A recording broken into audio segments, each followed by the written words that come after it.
HOA towed my car for a sticker. Yeah, you heard that right. A sticker. One tiny piece of vinyl that said exactly what I thought of them. Next thing I know, my car's gone. Not stolen. Towed, right from my driveway. And here's the crazy part.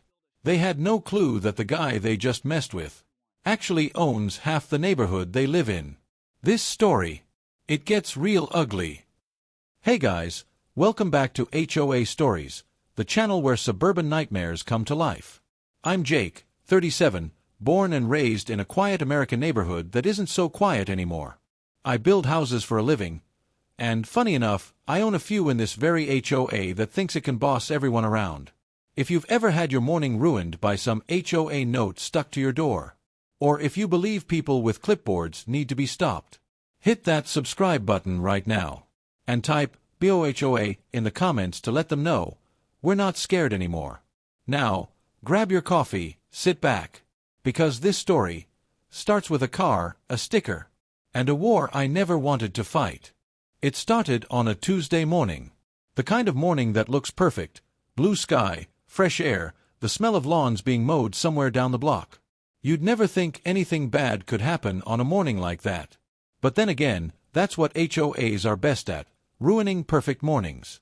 I remember walking out with my coffee mug, still half asleep, admiring my bright green Dodge Challenger sitting in the driveway, my pride, my weekend joyride. I just added a small sticker on the bumper, bold white letters that read, "My HOA sucks." Yeah, childish, maybe. But after months of passive-aggressive letters about trash bins being visible and grass shade being too bright, I figured I'd earned that one. The sticker made me smile every time I looked at it. It was my little middle finger to the system. But that morning, my smile didn't last long. Because parked 2 houses down was the white HOA truck. And out stepped Nancy, the self-proclaimed queen of our HOA. Clipboard in hand, lips tight, eyes scanning every house like she was running a military inspection.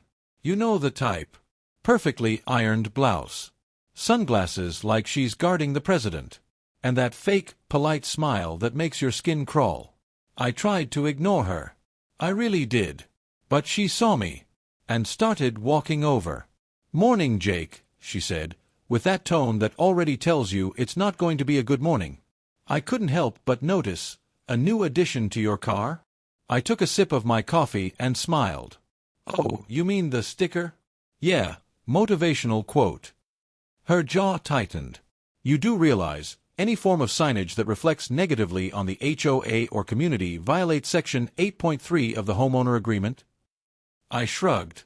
"Didn't know Section 8.3 applied to my personal property, Nancy." She smirked. "Everything inside community boundaries falls under our jurisdiction." That line, it should have been my warning. She clicked her pen and wrote something down.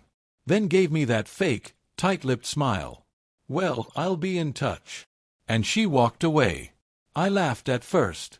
Thought it was just another warning letter coming my way. But that afternoon, when I came home from work, my driveway was empty. My car gone. At first, I thought it was stolen. I panicked, checked the garage cameras, scrolled through my phone, heart racing. Then I saw it, the HOA tow truck. Middle of the day. 2 guys in orange vests hooking my Challenger up and driving off like it was nothing. I called Nancy immediately. She answered on the second ring. "Hi Jake, how can I help you?" she said, pretending not to know. "You towed my car," I said, trying to stay calm. "What the hell gives you the right?" She sighed dramatically. "Jake, you were in violation. Repeatedly. Your vehicle displayed hostile signage toward the association. We had no choice." I could hear papers shuffling on her end. She was enjoying this. "You towed my car because of a bumper sticker?" "Because of disrespect, Jake," she snapped. "You can't just attack the board publicly." I laughed. Couldn't help it. You realize how insane that sounds, right? She didn't. In fact, she sounded proud. "I'm enforcing community harmony.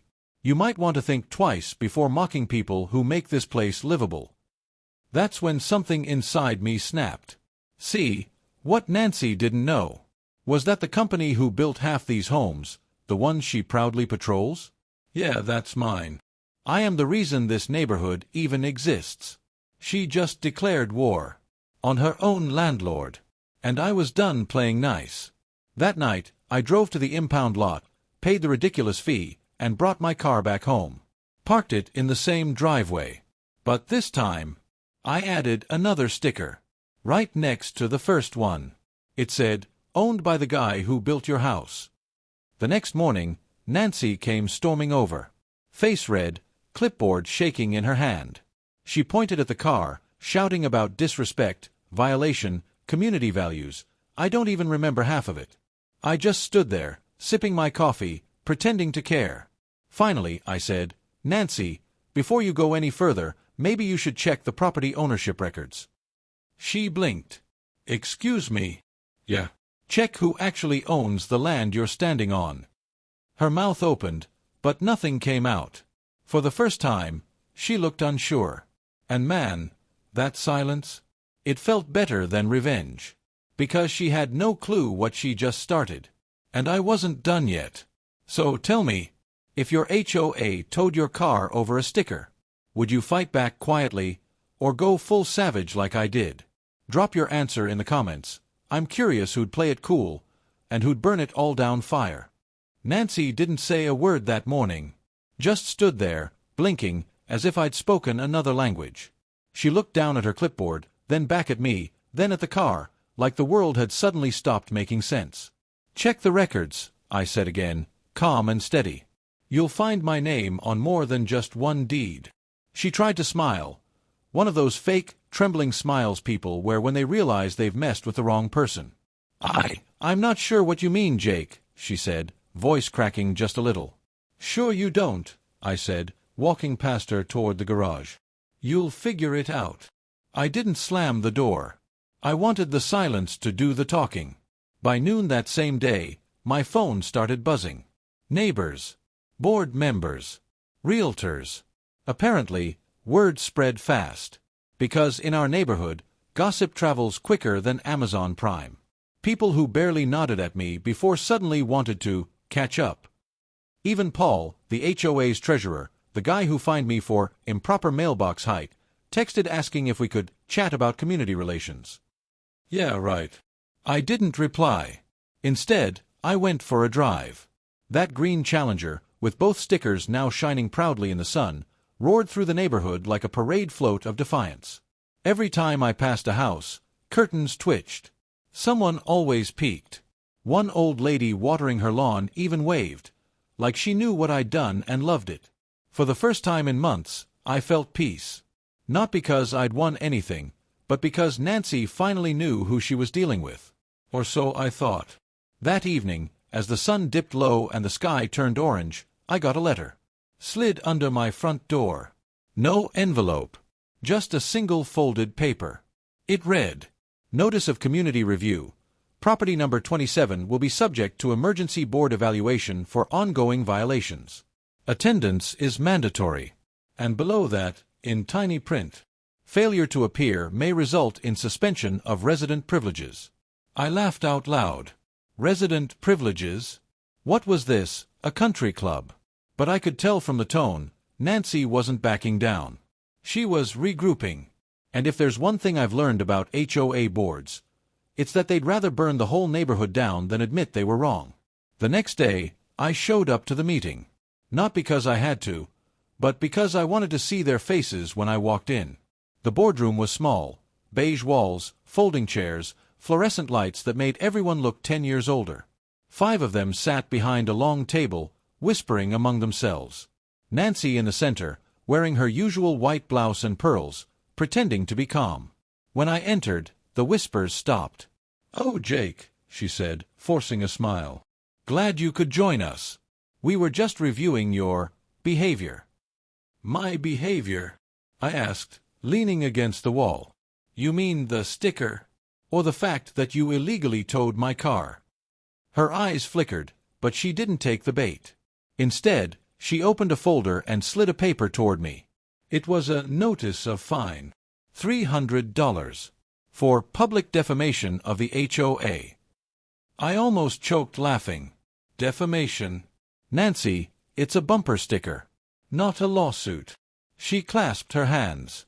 Jake, as homeowners, we all agreed to certain decorum standards. You've repeatedly demonstrated hostility toward the board. We can't have that energy in our community. I nodded slowly. Right. Because nothing says community like towing people's cars without warning. The room went silent again. Then Paul, the treasurer, spoke up, trying to sound reasonable. Jake, maybe we can find a middle ground here. Remove the sticker, settle the fines, and we can move forward peacefully. I smiled. Sure. I'll remove the sticker, right after you remove Nancy. Her face went pale. She slammed her pen down. That's enough, Jake. You think you can intimidate us because you own some property? I leaned forward, resting my hands on the table. No, Nancy. I don't think I can. I know I can. Because technically, half of this neighborhood pays me rent. You could hear a pin drop. Paul blinked, looking at Nancy, then back at me. Wait, he said slowly. You're... Yeah, I interrupted. I'm the developer. I built Phase 1, Phase 2, and the new cul-de-sac you're standing on. So, unless you want to start fining me for your own driveways, I suggest you calm down. Nancy's lips trembled. That doesn't change the rules. Maybe not, I said, smirking. But it sure changes who makes them. And with that, I walked out. The next few days were interesting. Suddenly, all those HOA letters stopped showing up. The daily patrol truck vanished. Even Nancy's little clipboard army disappeared. Neighbors started smiling again, waving. One even brought me cookies, said she'd been waiting for someone to put the board in their place. But peace in an HOA doesn't last long. It's like calm water hiding sharks underneath. Because 3 nights later, I woke up to a sound. A loud, metallic clang. Like something hitting my car. I ran outside, barefoot, half asleep, and froze. The Challenger. My green beauty. Scratched. Keyed. Deep cuts all across the hood. I stared at it under the streetlight, heart pounding, fists clenched. Someone had written one word into the paint. Traitor. That was the moment everything changed. This wasn't about stickers anymore. This was personal. I looked around, scanning the quiet street, all the perfect lawns, all the smiling houses. Someone was watching. I could feel it. Nancy's windows were dark, but I knew she was awake. And I knew exactly what she'd done. She wanted me to snap. To lose it. To make a scene so she could call me unstable and get me out for good.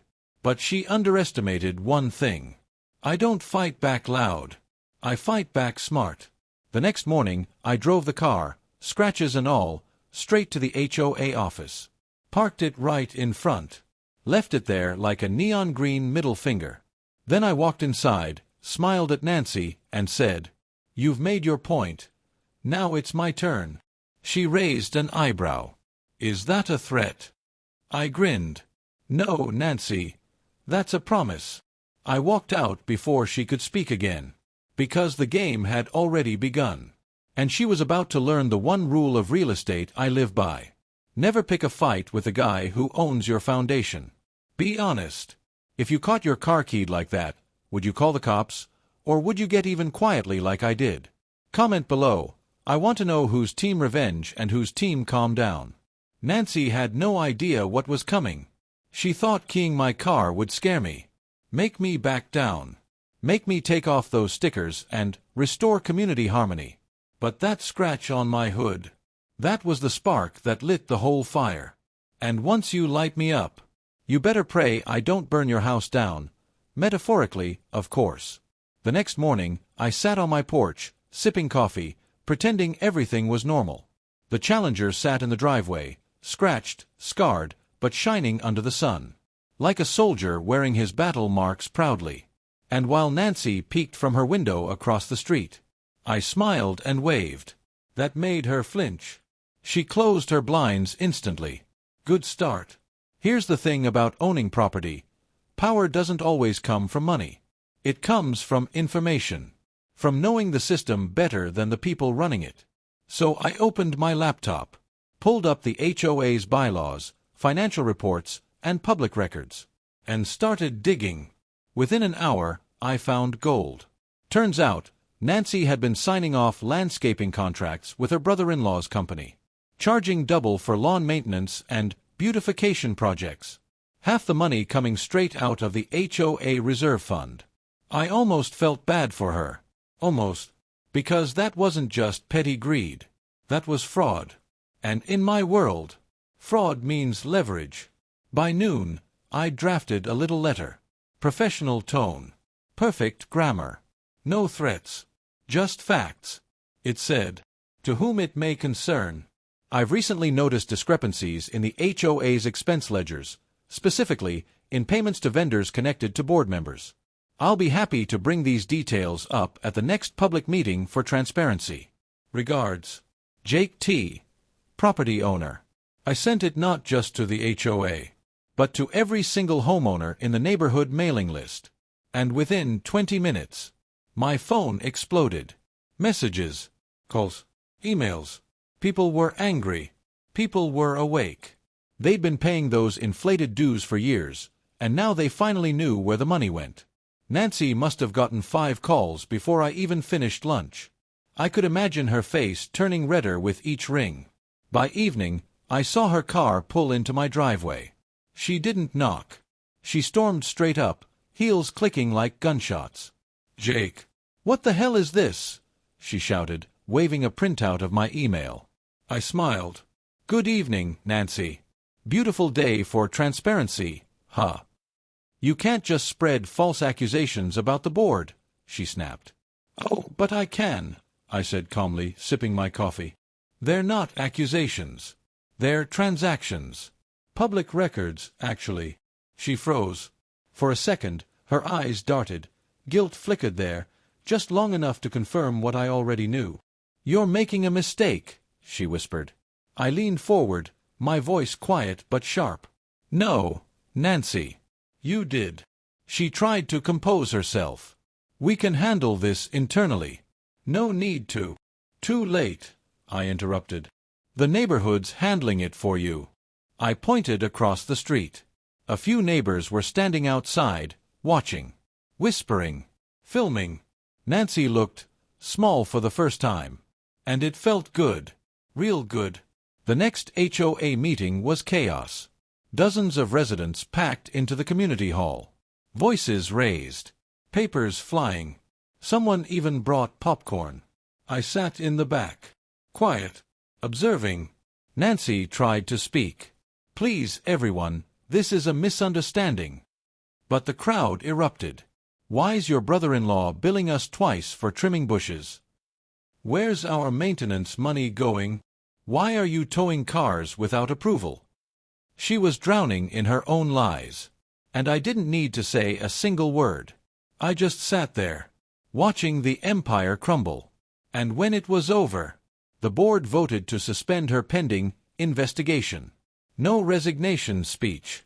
No farewell. Just silence and humiliation.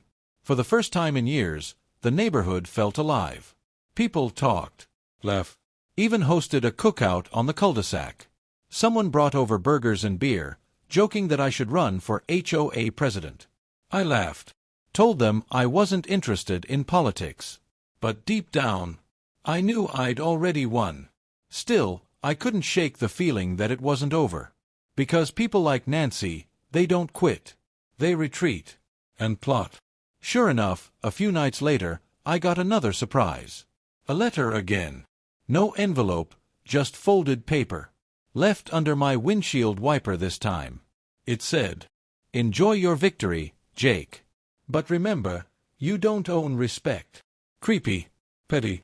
And written in the same neat handwriting I'd seen on every HOA notice. Nancy was trying to rattle me. Too bad she didn't realize. She'd only inspired me. The next morning, I took things up a notch. I called my assistant at the development office. "Hey, Melissa, remember that community beautification grant we've been sitting on?" "Yeah, the one for the new green space." "Yep," I said. "I want to redirect it. Same neighborhood, but under new management. She laughed. New management meaning you? Exactly. Within a week, crews were out, trimming trees, repainting curbs, fixing potholes. Not under HOA authority. Under mine. And I made sure every house got a flyer. Maintenance courtesy of the original developer, not the HOA. That hit harder than any sticker ever could. Because nothing scares a petty HOA more than losing control. A few days later, I saw Nancy standing at her mailbox, clutching one of those flyers. Her jaw was tight. Eyes red. She looked like she hadn't slept in days. I almost felt bad. Almost. I walked over slowly. Stopped a few feet away. "Hey, Nancy," I said softly. "No hard feelings, right? We both just want the neighborhood to look good." She didn't answer. Just glared, then turned away. I smiled. Because silence from her was the sweetest sound in the world. But just when I thought it was over, something strange happened. One of my construction sites nearby, the one my company was using for new townhomes, suddenly got flagged. Violation of local zoning ordinance, the letter said. Funny thing though, that complaint came from an anonymous source. Guess who that was? Nancy was playing her last card. But this time, she wasn't fighting a homeowner. She was fighting the guy who built the ground she stood on. And I wasn't just gonna win this time. I was gonna make sure she never touched another clipboard again. If someone tried to take revenge on you after losing like Nancy did, would you ignore them or hit them back twice as hard? Comment below. I want to know whose team mercy and whose team make it hurt collision. That anonymous zoning complaint hit like a sucker punch. It wasn't just petty anymore. It was organized. A city inspector showed up at the construction site the next morning, clipboard, badge, the whole 9 yards. He asked questions, took pictures, walked the site like he owned it.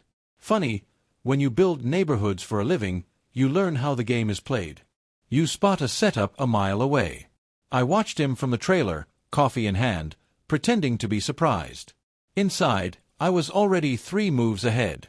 The inspector called a meeting with the city planning office that afternoon. Said something about urgent review and possible cease and desist. My lawyer called me immediately, calm voice, but I could hear the worry anyway. "Jake, we need to respond fast," she said. "If the city freezes the site, it could cost you big time." I told her to breathe. Then I dialed another number. You see, I don't only own houses. I know people who work in city offices, honest folks who hate corruption as much as I do. I sent them the trail I'd been following, the invoices, the vendor contracts, the way Nancy's crew had been paid twice for the same job. I sent them the receipts that matched the dates the HOA claimed to be fixing things, yet nobody could point to actual work done. Within 48 hours, the city inspector returned, but this time he had questions for the HOA. He wanted to know why the board was authorizing payments to a non-licensed contractor. He wanted proof of permits for certain beautification projects. And he wanted to see the towing authorizations for my car. Nancy showed up at that meeting like she was ready for war. Clipboard held high, but this time her voice wavered. "Everything's above board," she kept saying. But the inspector raised an eyebrow and asked again for paperwork. She handed him a stack of papers that looked convincing at a glance. But real inspectors don't glance, they dig. Within an hour, the city called her out on forged signatures and missing permits. Her face turned the color of the meeting room carpet. The board tried to spin it, clerical error, miscommunication, the usual spin doctor lines. But the city doesn't play spin doctor. They play by rules and receipts. And those receipts pointed straight to Nancy's brother-in-law. And his company had no license to perform contracted work in our city limits. That's when the board started to crumble again. Suddenly, the treasurer, the guy who once fined me for mailbox height, was pleading for a settlement. Someone else suggested mediation. Someone else whispered, "Resign," under their breath. It was beautiful. But Nancy wasn't done. Not yet. She knew the easiest way to hurt me was to go public. She leaked a story to a small local news outlet, Developer versus HOA, framed it like I was the villain, bullying a community board. The reporter called me for comment, trying to paint this as a rich guy tantrum. I played the part calm. Gave her a short quote about transparency and community welfare. But then I did something else. Something they didn't expect. I handed her the receipts. All of them. Invoices, bank transfers, emails, the whole ugly mess. I gave the reporter the names of the board members who signed off, the vendor records, and the city inspector's notes. Journalists love a smoking gun. And this one was so hot the whole town lit up. The article hit the web at 2 a.m. By morning, the local news vans were parked outside the HOA office. Neighbors who used to avoid eye contact now stopped me in the street to say, "Thank you." The board members cowered like kids caught with their hands in the cookie jar. But the real twist, the part Nancy never saw coming, was this. When you build something, you don't just hold the keys to land. You hold the contracts, the management agreements, the little clauses people ignore. I opened the original development contract, the one that gave certain oversight rights to the developer during the initial phases. Buried in that contract was a clause most people never read. A clause that allowed me to nominate an interim community manager in cases of fraud or mismanagement. So when the city and the press closed in, I used that clause. I filed the nomination with the city and served notice to the HOA board. Within days, I had legal authority to appoint an interim management company to run day-to-day HOA operations. Not as revenge, as a cleanup crew. I didn't put myself in charge. I'm not dumb. I brought in a neutral firm, licensed and respected, people who audit books and fix governance problems. Their first move? Freeze discretionary accounts and halt vendor payments until an audit finished. Nancy's world shrank to a phone and a string of angry emails that never amounted to action. Her power evaporated, replaced by auditors and lawyers, cold, efficient people who don't care about feelings, only facts. And then, because I wanted this to be over clean, I did something a little cruel. I filed a formal criminal complaint for fraud with the county prosecutor. I gave them every email, every check, every shady contract. They opened a probe. That sent her into panic mode. She hired an expensive lawyer who told her to lay low and not speak to anyone. But the damage was done. The town hall meeting where she'd once held court turned into a courtroom of whispers. People who'd once copied her on gardening projects now refused to return her calls. Her brother-in-law stopped answering texts. The city posted a notice on the HOA office door, "Under investigation," and for a person built on control, that was the worst sentence she could face.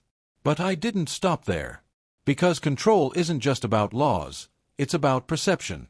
I started a small outreach, emails to the neighborhood explaining the steps I'd taken to protect homeowners' money. I invited residents to an open forum with the auditors and the city rep. I didn't preach. I presented facts. People responded by showing up. Old men, young couples, retirees with gardening gloves still on. They wanted to know their money was safe. They wanted to know someone cared. And one by one, the board's defenders fell silent. The brutal twist wasn't just that I used the law on them. It was that I used the exact tools they used to bully people, paperwork, rules, notices, and turn them back into instruments of justice. Nancy realized it too late. The night before the prosecutor announced an inquiry, she packed a cardboard box. Photos, a mug with HOA Queen on it, a stack of unexplained receipts. She left quietly at dawn, no goodbyes, no speeches. Just a locked door and a note pinned to the bulletin board that read, "For the good of the neighborhood." That note was meant to sound mature. But it sounded like defeat. A week later, the interim managers presented the audit. They detailed the missing funds, the duplicate invoices, and the towing authorizations that had been rubber-stamped without board approval. They recommended restitution, policy changes, and mandatory oversight. The board voted unanimously to accept the recommendations, because the alternative was criminal charges and public disgrace. And Nancy, well, she got suspended pending the prosecutor's decision. The neighborhood started healing. Event calendars filled up again. Kids rode bikes without parents peeking out windows to see who they might report. I drove down the cul-de-sac, windows down, music low. People waved. Some mouthed, "Thanks." I didn't need that validation, but it felt right. Still, I kept the stickers on my car. A reminder that sometimes, you have to prick the bubble to see the rot inside. Alright, serious question. If you uncovered corruption in your HOA, would you go public like I did, or try to fix it quietly from the inside? Tell me what you'd do, and don't hold back. I want the raw answers, backhand index pointing down. You'd think when the villain leaves, the story ends. But in real life, endings don't come that easy. A few weeks passed after Nancy's quiet exit. The neighborhood was calmer, sure, but there was this invisible fog in the air. Half relief, half uncertainty. People wanted to believe it was over. But when money goes missing, when reputations break, trust doesn't come back overnight. That's when the prosecutor's office called me in. They wanted a statement, not just documents this time, but the story behind them. How it all began, what triggered it, how deep it went. I sat across from an assistant district attorney named Carla Ruiz. Sharp eyes, no small talk, the kind of person who could smell a lie from across the room. She had all my files in a brown folder, and a recorder on the table. "Mr. Walker," she said, calm but firm, "this looks like more than negligence. It looks like organized misuse of community funds." I nodded. "It was," I said. "And it started with ego, not greed. But ego turns to greed faster than you think." I told her everything, how they fined me for nonsense, how they hid payments under project codes, how Nancy's brother-in-law got contracts without a bid. She listened, scribbling notes but rarely interrupting. When I finished, she said something that stuck with me. "You did everything right, Jake. You didn't fight them with chaos. You fought them with proof." That was the moment I realized what this whole war had been about. It wasn't revenge. It was principle. Balance scale, the investigation turns public. By mid-month, subpoenas were flying. Nancy's phone records, board meeting minutes, vendor accounts, all under a microscope. The local paper that once painted me as a bully was now publishing headlines like, "HOA board under criminal review, misuse of community funds alleged." Neighbors started whispering again, but this time, not about me. About her. About what she'd done with their money. It's strange. When people see power collapse, they realize how fragile it really is. Suddenly everyone remembered being bullied, the lawn citations, the mailbox fines, the rude tone in those emails signed, "Best regards, Nancy." Now, they wanted accountability. A special community session was held at the town hall. The new interim management invited everyone. I didn't plan to speak. I just wanted to sit in the back, observe, and move on. But when the moderator asked if anyone wanted to share what they'd gone through, hands shot up like fireworks. Elderly couples who'd been fined for paint colors. Single moms who'd been harassed about parking. Veterans whose yard flags were out of HOA regulation. It turned into a therapy session, raw, honest, and cathartic. Then someone in the front stood up and said, "We all owe this man a thank you," pointing right at me. Every head turned. I didn't expect applause. But when it came, it wasn't loud or showy. It was quiet, respectful. The kind of gratitude that doesn't need words. I stood, nodded, and said, "I didn't do it to be thanked. I did it so we can all sleep without fear of a letter in the mailbox." And that, somehow, hit harder than anything I'd said before. Scroll Nancy's reckoning. A few days later, the prosecutor's office made their move. 2 charges: fraudulent authorization of HOA funds and forgery of public documents. The city inspector's report sealed the deal. He confirmed that multiple beautification projects were billed and paid but never done. Nancy's attorney tried to negotiate a deal: community service, restitution, no jail time. But the prosecutor wasn't soft. They wanted accountability. And a message. When the news broke, the same TV reporter who once framed me as the arrogant developer now stood outside the courthouse saying, "HOA president faces fraud charges in neighborhood scandal." She looked directly into the camera and said, "Sources confirm that the developer who was once targeted by the board provided crucial evidence leading to today's indictment." Funny how stories flip when truth finally catches up. That night, my phone wouldn't stop buzzing. Neighbors, local reporters, even city officials. But there was one message that stopped me cold. It was from an unknown number. The text read, "You win. But you'll never understand what it's like to lose everything." I didn't reply. Because for once, Silence was louder than any comeback. Sunrise, the rebuild. Months passed. The new HOA management company ran things cleanly. Transparent accounting. Open communication. No more anonymous letters. No more secret votes. They even asked me to stay on as a community advisor, but I declined. I told them, I built the ground you walk on. I don't need to rule it. Instead, I focus back on what I love: development, design, creating spaces that actually make people feel home. And that's when it hit me. All this chaos, all the fines, all the towing, all the sleepless nights. It had taught me something deeper than any business deal ever could. People don't hate rules. They hate rulers who use rules as weapons. So, I built a new project, a community designed differently. Smarter covenants, simpler policies, a shared voice for every homeowner. We called it Harmony Ridge.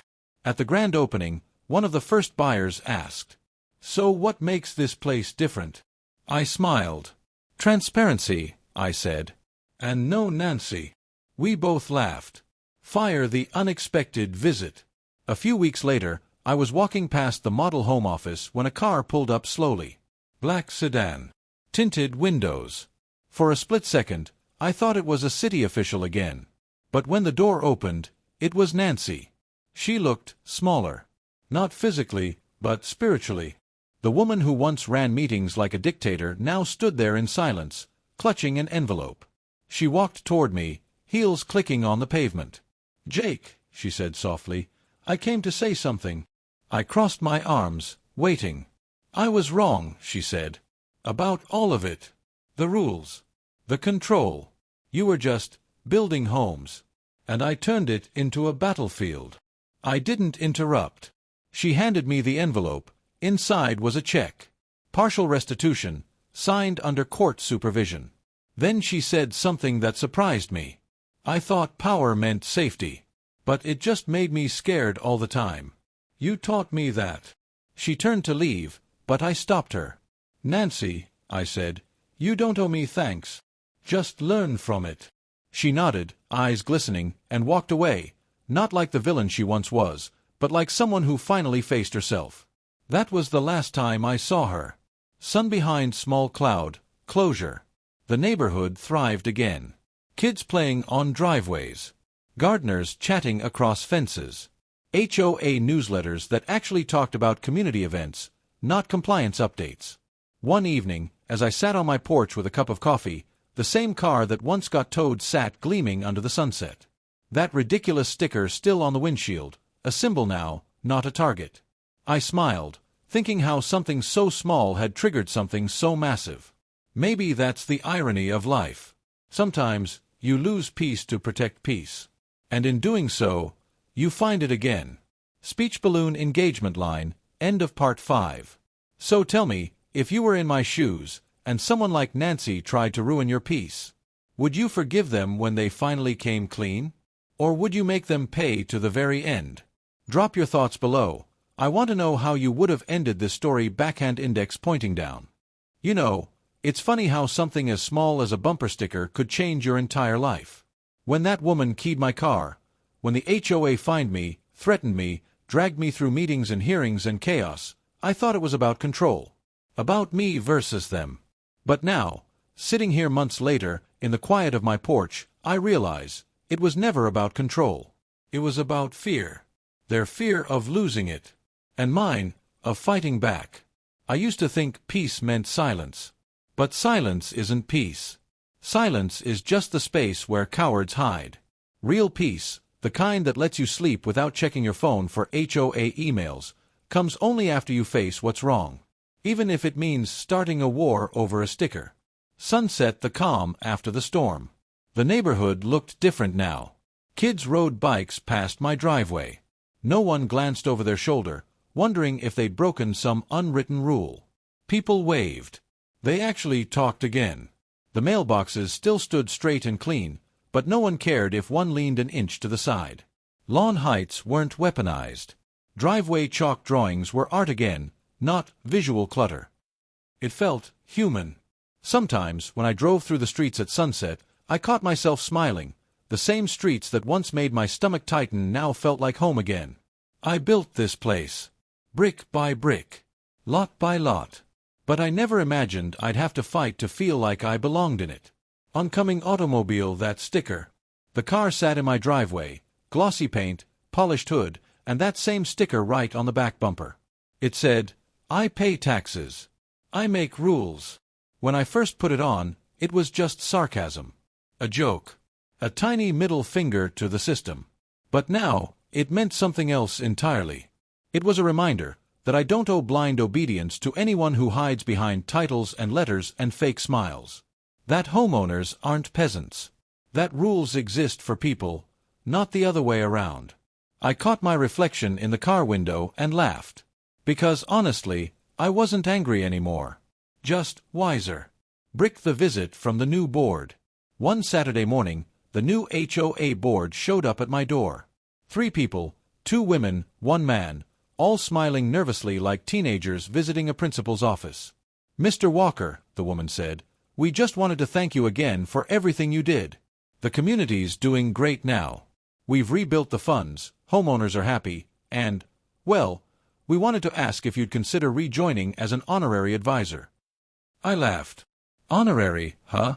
That sounds dangerous," I said. The guy chuckled. "We promise, no power trips. Just good people trying to fix what was broken." I looked around, the gardens, the mailboxes, the families, and nodded slowly. "I'll think about it," I said. "Because maybe that's the real test of peace, not how well you fight, but how easily you forgive." Sun behind small cloud, old neighbors, new starts. One of the older couples down the street, the Hendersons, stopped me during my evening walk. They'd lived here for over 20 years. They said, "Jake, we thought about moving. But after what you did, we decided to stay. Feels like home again." That hit me harder than I expected. Because behind every HOA fine, behind every letter, every rule, there are real people. Retirees, parents, veterans, single moms, all just trying to hold on to their little patch of earth. And when someone like Nancy plays dictator, it's not just policy that breaks. It's peace. Open mailbox with raised flag, the letter I didn't expect. A few days later, I got a letter in the mail. No return address. Just my name. Inside was a small note. "You were right. I forgot what community meant. Thank you for reminding me." It wasn't signed. But I knew the handwriting. Nancy. I folded the paper carefully and slid it into my desk drawer. No bitterness. No triumph. Just closure. People mess up. Some of them learn. That's enough for me. House Harmony Ridge opens. When we opened Harmony Ridge, the new community I built, buyers lined up faster than we expected. We had a transparent rulebook, 5 pages, not 50. Every rule came with a reason. And most importantly, every homeowner had a say. I remember during the ribbon cutting, a woman asked me, "Why name it Harmony Ridge?" I said, "Because I learned that harmony doesn't mean agreement. It means balance." She smiled. And right there, under that wide blue sky, it felt like the story had come full circle. Light bulb, the real lesson. You know, people always ask, why do I tell these HOA stories? Why dig up all that drama, those fights, those ridiculous power struggles? Because they're not just stories. They're reflections. Of neighborhoods everywhere. Of egos in small offices. Of people who mistake authority for respect. And maybe, just maybe, if one person watches and thinks, "I won't let that happen in my neighborhood," then it's worth it. Because the truth is, every HOA, every rule, every letter, starts with a human decision. And humans can change. Crescent moon closure. That night, as I watched the porch lights flicker across the street, I realized something. Peace doesn't come when you win the war. It comes when the war no longer defines you. I looked at my car one more time, that sticker still shining under the moonlight, and whispered, "Guess you were worth it, after all." Then I leaned back in my chair, sipped my coffee, and smiled at the quiet. No letters. No fines. No HOA drama. Just stillness. And for the first time in a long time, it finally felt like home again. So tell me this, what's the pettiest thing your HOA or neighborhood ever finds someone for? Drop it in the comments, and let's see who's living in the craziest HOA on the planet. Backhand index pointing down. They say time heals everything. But I don't think that's true. Time doesn't heal. It just gives you space to decide what to do with the pain. And for me, I turned mine into purpose. Sunrise, the invitation. It started with a letter, again. But this one wasn't printed on HOA stationery or written in bold, threatening fonts. It was hand-signed, ink slightly smudged, the kind that smelled faintly of sincerity. It read, "Mr. Walker, we'd like to invite you to our first official HOA community celebration, the one you made possible. It wouldn't feel right without you there." I laughed softly when I read that. After everything, the fines, the meetings, the chaos, they wanted me back, as a guest of honor. Funny how full circles work. That Saturday, I walked down the same street that once echoed with tension. But now, there were decorations, laughter, grills smoking with burgers and barbecue. Music floated from someone's Bluetooth speaker. Kids ran barefoot across lawns no one dared step on a year ago. It wasn't perfect, but it was real. And that was enough. Chair the stage. They'd set up a small wooden stage near the community center. Someone had hung a banner that said, "Harmony Day, celebrating the rebirth of our neighborhood." The new HOA president, a quiet woman named Elise, waved me up. "Jake, say something," she shouted over the crowd noise. I wasn't planning to. But maybe some stories are meant to end in words, not silence. So I climbed up, grabbed the mic, and looked out over the crowd. People who once avoided eye contact were now smiling. The same driveways where arguments once happened were filled with picnic tables and coolers. I took a deep breath. Microphone Jake's speech. "I used to think neighborhoods were about houses," I said. "Brick, wood, pavement, fences, you know, the stuff you can measure. But I learned the hard way that what really builds a neighborhood isn't any of that. It's the invisible stuff." I paused, looking at them. The respect you give your neighbor even when you don't agree. The kindness you show even when you don't have to. The way you choose to listen instead of fine. A few chuckles rolled through the crowd. And yeah, maybe sometimes it's the courage to stand up when something feels wrong, even if everyone else tells you to stay quiet. I smiled. I didn't fight this HOA because I hate rules. I fought it because I love fairness. People nodded. Even some of the older members who once signed Nancy's letters looked down, almost humbled. "I hope we all remember this," I continued. "Power doesn't corrupt people. People choose to use power in corrupt ways. But they can also choose to use it to build something better." I handed the mic back. Applause rippled through the crowd, not wild or loud, just genuine. The kind that means thank you more than bravo. Sunset, a quiet moment. After the speeches, I stepped away from the noise and stood near the fence that overlooked the neighborhood. The golden hour light spilled over the rooftops. Everywhere I looked, I saw traces of what we'd been through. New mailboxes, repainted fences, replanted gardens. And yet, it all looked peaceful. For the first time in years, I didn't feel like an outsider in my own neighborhood. I didn't feel like the developer, or the rebel, or the guy who fought back. I just felt like a neighbor. Telephone receiver, the unexpected call. That night, when I got home, my phone buzzed. Unknown number. I almost ignored it, but something told me to answer. "Hello, Jake." The voice was soft, hesitant. It was Nancy. I didn't say anything for a second. Then she said, "I saw the event on Facebook. You looked happy." I didn't know what to say, so I just replied, "Yeah. It was a good day." There was a pause. Then she said, "I start my community service next week. At the shelter downtown.